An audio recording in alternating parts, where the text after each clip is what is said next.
मित्रों, पूर्व जन्म के कर्मों से ही हमें इस जन्म में माता पिता, भाई बहन, पति पत्नी, प्रेमिका, मित्र शत्रु, सगे संबंधी इत्यादि संसार के जितने भी रिश्ते नाते हैं वे सब मिलते हैं, क्योंकि इन सबको हमें या तो कुछ देना होता है या इनसे कुछ लेना होता है।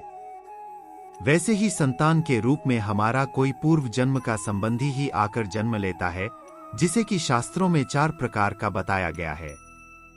ऋणानुबंध। पूर्व जन्म का कोई ऐसा जीव जिससे आपने ऋण लिया हो या उसका किसी भी प्रकार से धन नष्ट किया हो, वह आपके घर में संतान बनकर जन्म लेगा और आपका धन बीमारी या व्यर्थ के कार्यों में तब तक नष्ट करेगा जब तक कि उसका हिसाब पूरा न हो जाए। शत्रुपुत्र। पूर्व जन्म का कोई दुश्मन आपसे बदला लेने के लिए आपके घर में संतान बनकर आएगा और बड़ा होने पर माता पिता से मारपीट, झगड़ा या उन्हें सारी जिंदगी किसी भी प्रकार से सताता ही रहेगा। हमेशा कड़वा बोलकर उनकी बेइज्जती करेगा व उन्हें दुखी रखकर खुश होगा। उदासीन पुत्र।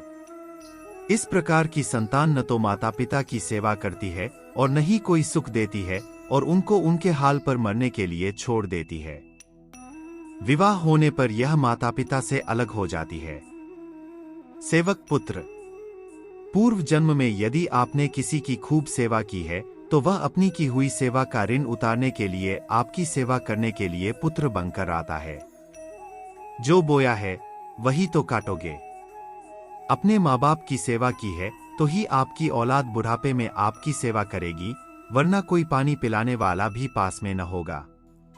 आप यह न समझें कि ये सब बातें केवल मनुष्य पर ही लागू होती हैं। इन 4 प्रकारों में कोई सा जीव भी आ सकता है। जैसे आपने किसी गाय की निस्वार्थ भाव से सेवा की है तो वह भी पुत्र या पुत्री बनकर आ सकती है। यदि आपने गाय को स्वार्थवश पालकर उसके दूध देना बंद करने के पश्चात उसे घर से निकाल दिया हो तो वह ऋणानुबंध पुत्र या पुत्री बनकर जन्म लेगी। यदि आपने किसी निरपराध जीव को सताया है तो वह आपके जीवन में शत्रु बनकर आएगा। इसलिए जीवन में कभी किसी का बुरा न करें। चूंकि प्रकृति का नियम है कि आप जो भी करोगे उसे वह आपको इस या अगले जन्म में वह 100 गुना करके देगी।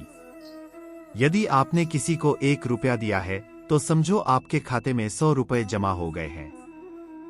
यदि आपने किसी का 1 रुपया छीना है तो समझो आपकी जमा राशि से 100 रुपए निकल गए। जरा सोचिए कि आप कौन सा धन साथ लेकर आए थे और कितना साथ लेकर जाओगे। जो चले गए वे कितना सोना चांदी साथ ले गए। मरने पर जो सोना चांदी धन दौलत बैंक में पड़ा रह गया, समझो वह व्यर्थ ही कमाया। औलाद अगर अच्छी और लायक है तो उसके लिए कुछ भी छोड़कर जाने की जरूरत नहीं, वह खुद ही कमाकर खा लेगा। और अगर बिगड़ी और नालायक औलाद है तो उसके लिए जितना मर्जी धन छोड़कर जाओ, वह चंद दिनों में सब बर्बाद करके ही चैन लेगा। श्री कृष्ण कहते हैं, मैं, मेरा, तेरा सारा धन यहीं का यहीं धरा रह जाना है, कुछ भी साथ नहीं जाना है। साथ सिर्फ हमारे द्वारा किए गए कर्म ही जाएंगे। तो मित्रों, उम्मीद करते हैं कि आज इस वीडियो से आपको बहुत सी दिव्य जानकारियां मिली होंगी। एक लाइक वीडियो को जरूर दें। चैनल को सब्सक्राइब जरूर करें। धन्यवाद।